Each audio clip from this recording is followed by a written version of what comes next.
Hello friends, daily market analysis के एक और नए वीडियो में मैं पीयूष आप सभी का स्वागत करता हूं। चलिए हम देखते हैं कल मंडे के दिन हमारा मार्केट कैसा रह सकता है और हमारे इंपोर्टेंट सपोर्ट रेजिस्टेंस क्या रहेंगे यह भी हम डिस्कस करेंगे। दोस्तों सबसे पहले हम चलते हैं डेली टाइम फ्रेम पर और देखते हैं कि बड़े टाइम फ्रेम पर मार्केट का स्ट्रक्चर अभी क्या बना हुआ है। दोस्तों ध्यान दीजिएगा, ये हमारी है कल की कैंडल जिसमें मैं डाउन साइड से काफी अच्छा मूव देखने के लिए मिला था। कल की एक्सपायरी में मार्केट ने पहले तो बायर्स को ट्रैप किया और उसके बाद सेलर को ट्रैप कर दिया, लेकिन आज के मार्केट को अगर आप देखें तो आज मार्केट टोटली रिवर्स हो गया है और हमने कल की कैंडल के लो के पास ही जाकर क्लोज किया है। ये मैं आपसे डेली टाइम फ्रेम की बात कर रहा हूं। दूसरा, डेली टाइम फ्रेम पर अगर आप देखें तो डेली टाइम फ्रेम पर हमारे पास ये जो रेंज थी जिसके ऊपर कल हमने जाकर क्लोज किया था, जो कि हमारा साइकोलॉजिकल लेवल था 24,500 का। कल तो हम इस लेवल को डिफेंड करने में सफल हो गए थे, इसके ऊपर ही जाकर हमने क्लोजिंग दी थी, लेकिन आज मार्केट ने इस लेवल को डाउन साइड में ब्रेकडाउन दे दिया है और यह क्लोजिंग भी हमें स्ट्रॉन्ग क्लोजिंग मिली है। तो कहीं ना कहीं ये जो हमारा एरिया था जहां से हम बार बार सपोर्ट लेकर ऊपर जा रहे थे, अब उसके नीचे की क्लोजिंग हमें मिल गई है। तो यहाँ पर अब मार्केट वीक हो गया है। हमारा ये जो डेली टाइम फ्रेम पर ट्रेंड था जो कि पॉजिटिव था, वो ट्रेंड भी अब कहीं ना कहीं डाउन साइड में शिफ्ट हो गया है। तो अब नेक्स्ट सपोर्ट हमारे पास जो निकल के आ रहा है डाउन साइड में, वह सपोर्ट हमारे पास निकल के आ रहा है इस लेवल का, जो कि हमारा एक गैप भी है और यह लेवल है हमारे पास 24,000 के आसपास।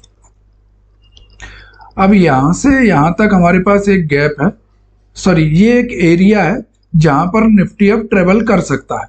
अब यहां पर हमें एक चीज और ध्यान रखनी है कि चूंकि हमारा ट्रेंड डाउन साइड में शिफ्ट हो गया है, तो अब जब भी हम ऊपर की साइड में जाएंगे ना, वहां से हर बार हमें ऊपर की साइड में रेजिस्टेंस देखने के लिए मिलेगा और हर अप मूव पे कहीं ना कहीं सेलर मार्केट को हावी होते हुए दिखाई देंगे और मार्केट को एक बार नीचे ले जाने के लिए ट्राई जरूर करेंगे। ऊपर की साइड में अगर हम रेजिस्टेंस की बात करें तो ऊपर की साइड में हमारे पास यही रेजिस्टेंस है जहां पे हम कुछ दिन से ट्रेड कर रहे थे और वह लेवल है हमारे पास 24,500 का। डाउन साइड में सपोर्ट है हमारे पास 24,000 का। इन दोनों लेवल्स को ध्यान रखिएगा। चलिए अब हम 15 मिनट के टाइम फ्रेम पर चलते हैं और देखते हैं कि मंडे के दिन हमारा बेस्ट ट्रेडिंग प्लान क्या रह सकता है। दोस्तों यहाँ पर ध्यान दीजिएगा, कल की ये जो मार्केट में अप मूवमेंट हमें मिली थी, ये जो इंसेंस वॉलेटिलिटी हमें देखने के लिए मिली थी कि यहाँ से बिना किसी कंसोलिडेशन के हम कंटिन्यूसली ऊपर चलते गए, आज मार्केट ने टोटल उसको निगलेक्ट कर दिया और कल के लो के पास ही मार्केट ने आकर आज क्लोजिंग दी। तो कल का ये जो मूवमेंट था, क्या यह मूवमेंट ट्रेडेबल था? इस मूवमेंट की अगर बात करें तो यहां से जब इसने एक बार ब्रेकआउट दिया था तो हम मान सकते हैं कि यहां से एक बार ट्रेड लिया जा सकता था, लेकिन यह ट्रेड काफी रिस्की था क्योंकि अभी भी हमने अपने डाउन ट्रेंड को शिफ्ट नहीं करा था। इस तरीके के जो मूवमेंट रहते हैं ना, वो मूवमेंट काफी रिस्की रहते हैं। मेरे अकॉर्डिंग तो ऐसे मूवमेंट को कैच करने के लिए ट्राई नहीं करना चाहिए। हाँ, यहां से जब हमने इस लेवल को ब्रेकआउट करा था जो कि हमारा पिछले दिन का हाई था, तो आप मान सकते हैं कि यहां से एक ट्रेड लिया जा सकता था, क्योंकि जब हमने अपने दिन के हाई को ब्रेक किया ना, तो यहां से मार्केट का जो ट्रेंड था इंट्राडे बेसिस पे छोटे टाइम फ्रेम में, वो हम मानते हैं कि एक पॉजिटिव हो गया है। और यह जो एरिया था जहां से मार्केट में हमें एक शार्प डाउनफॉल देखने के लिए मिला था, ये हमारा सेलिंग जोन होता है और जब कभी भी हम सेलिंग जोन का ब्रेकआउट देते हैं ना, तो वहां से अप साइड में मार्केट में मूवमेंट होने के चांसेस रहते हैं, क्योंकि जो लोग यहां से मार्केट को डाउन में ले गए उनके स्टॉप लॉस कहीं ना कहीं यहाँ पर पेंडिंग रहते हैं और जब ये स्टॉप लॉस कटते हैं तो मार्केट में एक शार्प मूव हमें देखने के लिए मिलता है। तो कल जब इस तरीके का मार्केट में मूवमेंट आया और आज मार्केट ने उस पूरे मूवमेंट को निगलेक्ट कर दिया, तो मैं यह सोच रहा था कि आखिर मार्केट को अगर नीचे ले जाना ही था तो कल इस तरीके का मूवमेंट देने का मतलब ही क्या था। मींस निफ्टी में हमारा टोटल ट्रैपिंग चल रहा है। यहाँ पर निफ्टी में पहले मार्केट ने बायर्स को ट्रैप किया, एक बार बायर्स के स्टॉप लॉस खाने के बाद फिर सेलर्स को ट्रैप कर लिया। तो दोनों साइड मार्केट ने कल स्टॉप लॉस हंटिंग की थी। और आज का अगर आप मार्केट देखें तो कल अगर मार्केट को ऊपर ले जाना ही था तो आज गैप डाउन क्यों ओपन दे दिया? मींस यहाँ पे केवल ट्रैप करना था, कल ट्रैप किया और आज फिर से मार्केट को अपने उसी ट्रेंड में कंटिन्यू करा दिया। तो अब मंडे के लिए हमारे पास जो सबसे पहला सपोर्ट निकल के आएगा, वो निकल के आएगा हमारा आज का लो, जो कि लेवल है हमारे पास 24,350 का। तो मैं थोड़ा सा बफर रखकर 24,340 का लेवल मान के चल रहा हूं। इनकेस मंडे के दिन अगर हम इसी रेंज में कहीं ओपन होते हैं, जो कि लेवल है हमारे पास 24,340 का, और यहाँ पर कुछ देर ट्रेड करने के बाद जब इस लेवल को डाउन साइड में ब्रेक करेंगे तो आप देखोगे कि निफ्टी में पहला मूव हमें लेकर जा सकता है जब हम 24,340 को डाउन साइड में ब्रेक करेंगे। उसके बाद वह लेवल रहेगा हमारे पास 24,280 का। इसके बाद दूसरा मूव हमें लेकर जा सकता है हमारे इस एरिया के पास जो कि सपोर्ट रहेगा हमारा 24,220 का।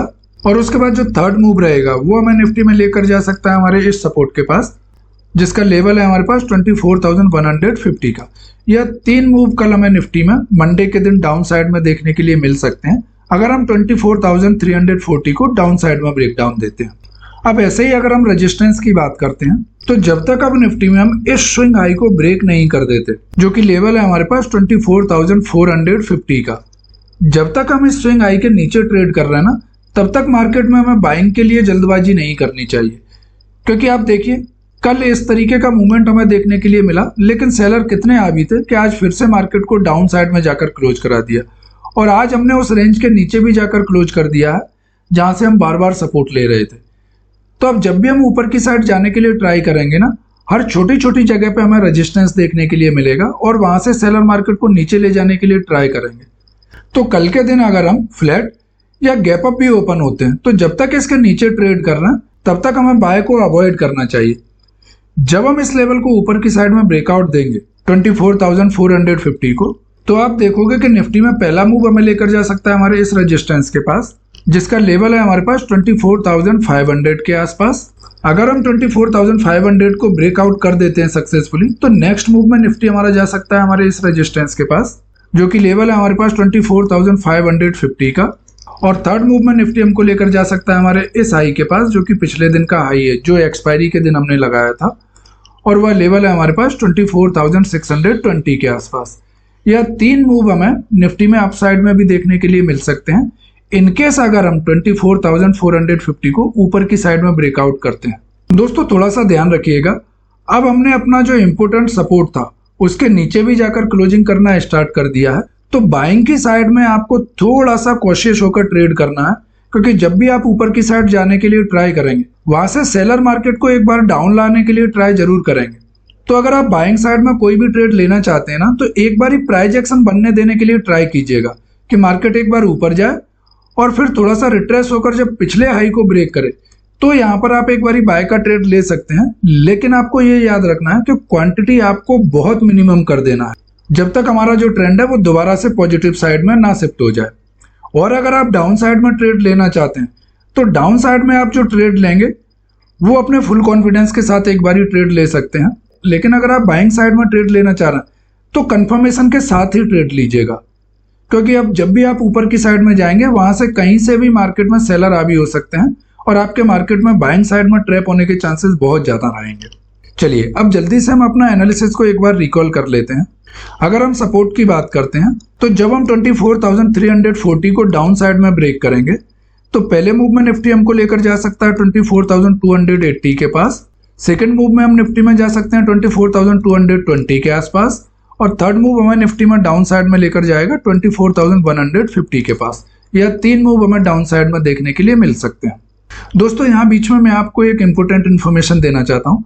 अगर आपके कुछ क्वेरीज हैं और आप लाइव मार्केट में उन क्वेरीज को डिस्कस करना चाहते हैं तो आप हमें लाइव में भी ज्वाइन कर सकते हैं। आप चैनल को सब्सक्राइब कर लीजिएगा, जब मैं लाइव आऊंगा तो आपको उसका नोटिफिकेशन आ जाएगा। तो वहां पर हम लाइव में भी अपनी क्वेरीज को डिस्कस करते हैं जो आपको लाइव मार्केट में गलत ट्रेड लेने से बचा सकती है।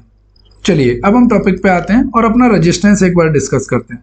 इनकेस अगर हम 24,450 को ऊपर की साइड में ब्रेकआउट देते हैं तो आप देखोगे कि पहले मूव में निफ्टी हमको लेकर जा सकता है 24,500 के पास।